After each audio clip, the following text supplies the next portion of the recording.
So my suggestion, instead of the normal format with the Kaizen, where we do sort of 15, 20 minutes of coaching, give you 15, 20 minutes of working on an idea, bring you back in, do a bit more coaching, send you back off. With this one, because it's kind of working, it's difficult with each different business and having each different process um, to do that in like in different stages. So my suggestion is this time, which will also help me feel when I'm feeling groggy, is to do all of the content, which is not loads, probably only take 15, 20 minutes, but then to give you the tool and to send you off to work together or to do it independently on your own. And then, if it takes you half an hour to do it, that's fine. If it takes you and you've got 3 hours to do it, then that's fine. Like I said, I think this is a meeting that can take like literally half a day, but it's going to take half a day if you've got ideas flying in from all sorts of different sources. Before I start, I think I would kind of preempt this particular Kaizen constant in what we're about to do.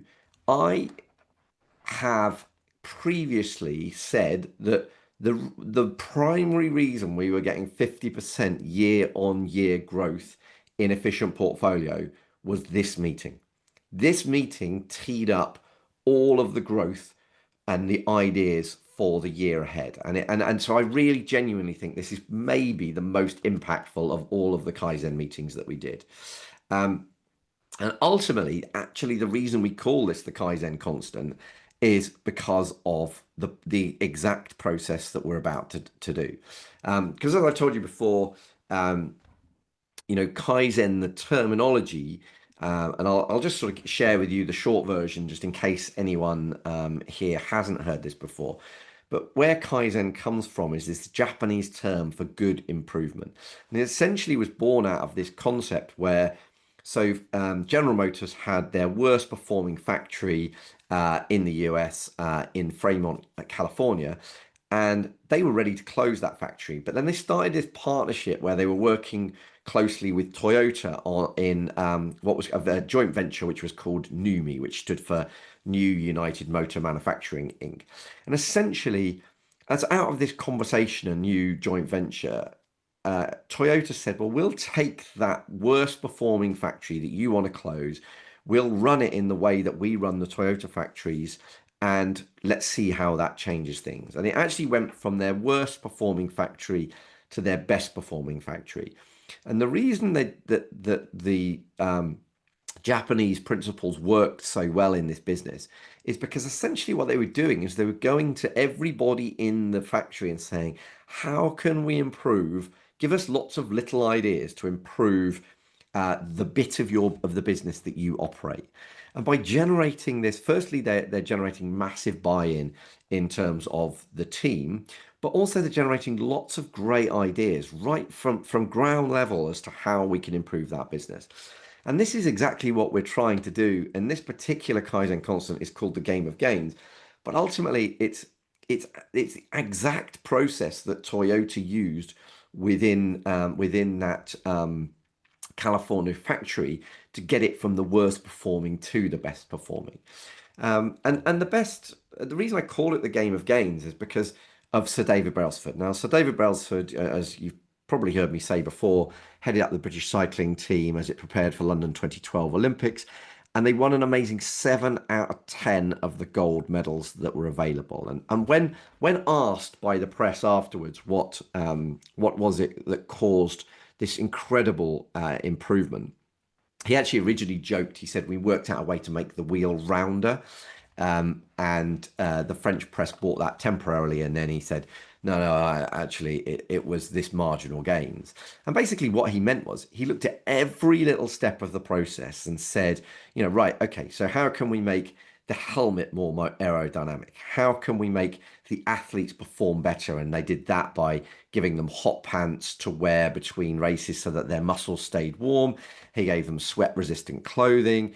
How can we make the bike perform better? Well, we can do that by spraying alcohol on the wheels at the start of the race to improve traction. How can we make the overall athlete sort of in a better position? And they were doing that through hypoallergenic pillows and mattresses and all of this stuff. Like every little step in the process we can improve. And that's ultimately what delivered this transformative outcome for the London Team GB cycling team. And in business, I talk a lot about the business life cycle, and it's very much like the human life cycle. So we have, with humans, they're born, and then they go into their infancy stage, then they go into the toddler stage where they're causing chaos, then they become teenagers and they cause even more chaos, and then they sort of become mature or sort of young adults, and they start to sort of evolve and grow, and it's then when they reach maturity that they're at their prime, and then probably my daughters would tell you that I then reach this stage, which is this midlife evaluation point, then go into aging, institutionalization, and then finally it finishes with death. And businesses go through a similar life cycle. So if we think about, obviously the business is born when you set it up, but even at the toddler stage, it really kind of doesn't give you a whole lot back. It just gives you a whole load of grief and some pride of ownership. And it's a bit of a race for survival, and it needs a lot of attention. Money's tight. It's not really, it's very much a hand to mouth business. And cash flow is usually the biggest constraining factor in the business at this point. And then it heads into these teenage years where cash flow is less of a problem because it's actually starting to make a decent amount of money. It's just not actually making that much profit. It's good sales, but not necessarily good profit. And it's the time where basically the businesses that are succeeding are taking risks, like teenagers. And those are the ones that, those risks that are paying off are the ones that are leading them to feel like they're genius and everything they touch turns to gold. But it's where they're, really dynamic and trying different things. And then as the business goes into the young adult stage, it's kind of those businesses that didn't take too many risks, or the risks paid off, and healthy sales are becoming are turning into stronger cash flow. And it's really the processes and the systems that hold this business back from going to the next level. And really, to progress the business here, it really is about making sure that those systems are more scalable and repeatable. And then it becomes the mature adult, and the mature adult is where they've got all those systems and processes in place, but they've also got this leadership team running the business for them. So it's now the business owner now is kind of can be there but doesn't have to be there, and that's what the business becomes its most saleable and its most scalable. And then of course it goes into a midlife evaluation, and where the processes and systems become sort of old and outdated, and you kind of the founder has fallen out of love. And it's this point where the business starts going backwards. It then starts going into it becoming an aging business where breakdown continues to accelerate. Obviously, when it's kept afloat by artificial money, that's your institutionalization. And then there's the death of the business. And the reason I'm reminding you of this kind of this life cycle of the business is because the one different, I mean, obviously you can't go back from death. But in the human journey, you can go back, you can reduce your aging, not numerically, but like my Garmin watch tells me I'm 10 years younger than my physical age. And you can improve your health and well-being to the point where you actually are younger than you were previously. So some people will be older than their physical age, and you could reduce that just by looking after yourself and, getting really good quality sleep, exercise, diet, all of that sort of stuff. And the same applies to business. Because if we think about with Steve Jobs reinstated when he was reinstated into Apple. So basically, he was kicked out of Apple in 1985, and then he was brought back into Apple in 1997 when it was probably already an institutionalization. It was a really struggling company. And what he did was he created massive innovation. Firstly, he reduced the product offering to simplify the offer to really four things. And then there was massive innovation. So what came Shortly after that was things like the iMac, the iPod, iTunes, iPhone, iPad, all of those things. Massive, massive innovation. And actually, he was able to take Apple back from institutionalization back up to being a very much a mature adult business. And so innovation is such an important driver within business because it's the sort of tool that you use. Yes, as the business is growing, you've got to get the processes in place and you've got to get the leadership team in place. But it's also the innovation that helps make sure that it stays at the mature adult stage. Um, and it's all about trying to find these little opportunities. I've talked a lot about it recently in workshops, but it's much easier to find 101% gains than to find 100% gain. And when Sir Clive Woodward talks about the one percenters a lot, and one of the reasons that he puts down to him winning the Rugby World Cup with England was that historically they had all of these baggy shirts, and he could see that people like Jason Robinson were getting tackled by the opposition grabbing the shirt because they couldn't catch the player. So he made tight fitting shirts, and suddenly they couldn't grab hold of the shirt. And so it's just those little one percenters that help you move forward. And of course, finding ways there's lots of ways that you can create a constant flow of one percenters. And one of those ways is within the business and within your own life is to read. That's one of the reasons why I've talked a lot about the learning library before, and not just about you guys reading books that will improve your life, but getting your whole team and rewarding your whole team to read books. Because if they grow as individuals, then they become way more valuable for you as a business. So everyone's interests are aligned. It also delivers a happier team because growth is one of our human needs, our fifth human need. And so a happier team that are satisfying another one of their new human needs means they're much more likely to stay and grow with the business. So it really is a powerful way of finding a constant flow of ideas. And then it's also really important to get those ideas back out of the team. And obviously these Kaizen meetings, one of the reasons why I asked Amy to remind you in WhatsApp, let's try and bring your team to these things, is the more people that we can bring into these meetings, the bigger the pool of ideas that you can generate.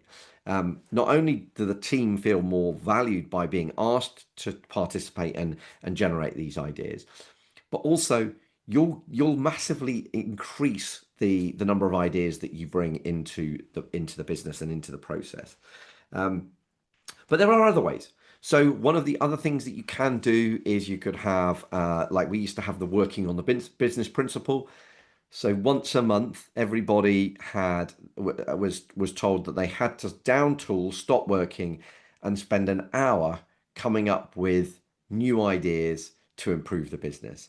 And they would just submit that, no more than one page. They'd submit that to their manager or to me, and it was like, this is, and it could be related to their part of the business, but it might not be. It might be something to do with something completely different.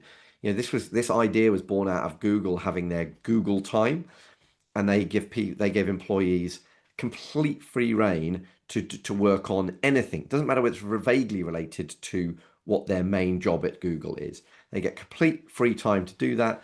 And actually, a lot of Google's best ideas and business angles, like Google Maps, like Gmail, came out of somebody sitting there on Google time, thinking about something different to their main job. You could So one of the things, if you link this to the learning library, I think it's really good to say, well, if that book's going to qualify in the learning library, um, and you're going to get paid more for doing so, then we want a one-page summary on what you took from that book and how it can help us in this specific business and what we can take from that. And so that's another great way of doing it. You could have a Slack or a Teams channel of just business ideas. But the whole point is, if you can triple the number of ideas coming into the leadership team, then that gives you so much more opportunity to find those 1% that are gonna are going to really make the gains. You could even make it a tournament or a competition within the business who can come up with the most good ideas. And you can also, with that working on the business concept, have a theme. So when we were planning our office, when we were buying the new office in Oakham, it was like, right, the theme of this working on the business is the new office. What's going to make for a really cool office? Excuse me. So you can give them a theme to really kind of go at and just brainstorm some really cool ideas. The reason we all have standing desks is because that was one of the ideas that came out of somebody's working on the business when we were doing exactly that. Um, and it's also why having a diverse team is really powerful, because the more the more diversity of thinking and upbringing you can get within the business, the better the flow of ideas will be, and the more kind of the more wide ranging those ideas will be. Um, and one of the other reasons, so we've talked a lot recently about the real results roadmap, and we've looked at using the efficient portfolio one as the example. One of the benefits to having a really clearly defined process, a really clearly defined real results roadmap, is it then provides you with a really easy opportunity to go, well, okay, how do we make that stage better? How do we make the next stage better? How do we make the next stage better? And you see, the thing is, if what we always said to people was, I just want you to find a way of improving this part of the process by 10%. Now, 10% actually doesn't sound very much. How can we improve, the plan writing process by 10%? And everyone comes up with a load of ideas, and you go, well, okay, well, would that improve it by 10%? Oh, well, yeah, just that idea would improve it by 10%. And we've come up with 15 ideas. So actually, it seems really kind of manageable and easy to do that. And it's really, the team could always get really on board with that. And you'd think that if you deliver a 10% increase, let's say you've got 8 steps in your journey, in your real results roadmap, if you deliver 10% increase in each, you'd think the logic would be that that would generate 10% a 10% increase in overall revenue and profit, wouldn't you? Because it just makes sense. You add 10% to each layer, the total gain is going to be 8%. It's going to be 10%. Unfortunately, that's not true, or even more. Actually, more correctly, fortunately, that is not true. Because if you increase each step of the process by 10%, it has a compound effect. So actually, were you to achieve or each of those 10% gains, you would deliver an 80% increase in over the course of the 12 months. This is why I always said that this is the key meeting. This is the meeting that generates the 50% growth year on year, because we're coming up with all of these ideas, and with it's very easy for the brain to think, oh, it's only going to change 10%. Actually, you won't achieve all of them, I'm sure, but if you've set enough ideas to generate 80% growth and you hit most of them and you achieve 50% growth, then that is phenomenal. And it's why it's such a powerful process. You put 10% more clients in the top, you do the next stage 10% better, 10% better again. And I'll come back to what I mean by, well, I'll come to what I mean by better now. Um, and that is that there's really 3 things that you want to be asking for each step of the process. How can I make it 10%? How can I put more in? So let's say with leads, you want to put 10% more leads in the top. And I always said to the team, the top of the real results roadmap, the primary focus is how do we put 10% more in? But every layer thereafter, it could be profit, or how can we make it more profitable, or how can we make it quicker? Because if you do more of it, or make it more profitable, or do it quicker, they all have a very similar effect. So you're constantly asking yourself, okay, how can we make this part of the process, like let's say and we would always, pretty much always, so it was always the first lead generation, how can we increase that by 10%? With the plan writing stage, it was, we want to just increase the profitability of that. So it was the easiest way to do that was just to put the fee up by 10%. So every year we just put the plan fee up by 10%. And it just meant it was really easy to achieve. That was just, really quick idea as to how we could achieve that. But also we'd still be asking with, let's say, the planning stage, how can we make that quicker? How could we write that plan quicker? How could we, how could we make it, a quicker process? Because that means that you can get more through the system more quickly. So that's what you're always asking. How can I make it? How can I make it better or more? How can I make it more profitable? And how can I make it quicker? And then it just frames it really easily in your own mind, but also when you're doing this with your team, within the mind of your team. Uh, Now, one principle that I love is the blue ocean strategy.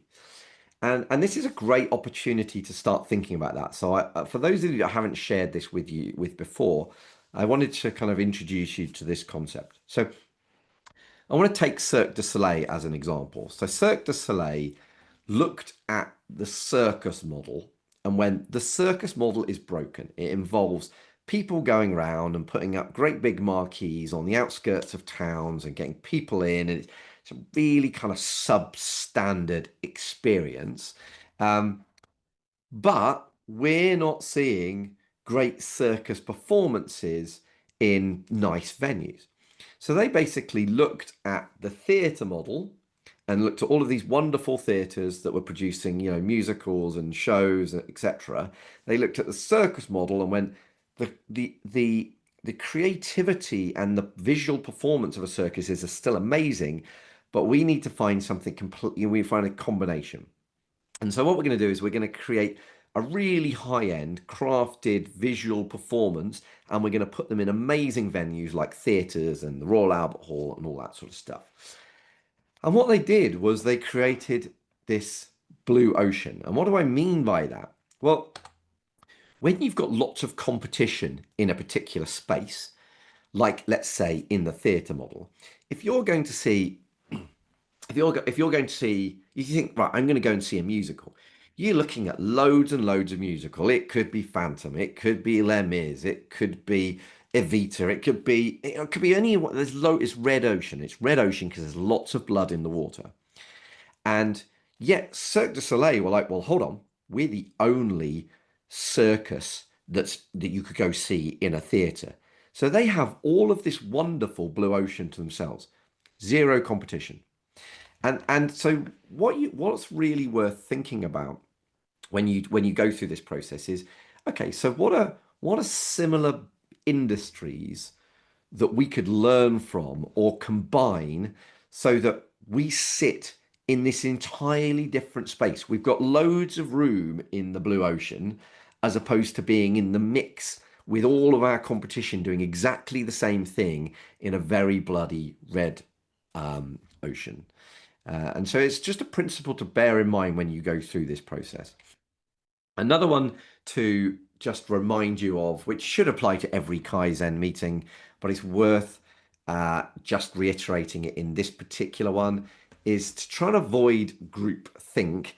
Allow your team to speak first. If you're doing this with your team, get their ideas before you share yours. It will give them much more scope to air their ideas, but also it's very easy when you've been running a business for a long time to think, oh yeah, no, I've tried that, and it didn't work. And it's just giving people an opportunity to go, well, okay, we might have tried something similar, but actually, this is a thing that we need to discuss and see. Um, so it's really powerful to get the team speaking first when it comes to doing these sorts of meetings. Um, you get a better flow of ideas, and you will and it's just it's important that you listen with an open mind so that you can think up. You can come up with the 1% ideas that you're going to try.